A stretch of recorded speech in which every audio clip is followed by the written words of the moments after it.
সে কোন বন্ধু বলো বেশি বিশ্বস্ত, কার কাছে মন খুলে দেয়া যায়,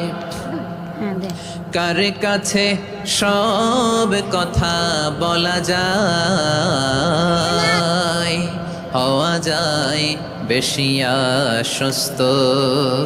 তার নাম আহমদ বেশি বিশ্বস্ত। যে জন কখনো ব্যথা দিতে জানে না, যে জনকে বলি মুছে দেহি বেদনা,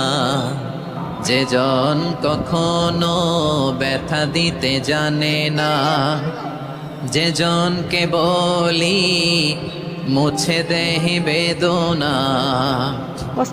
হৃদয়ে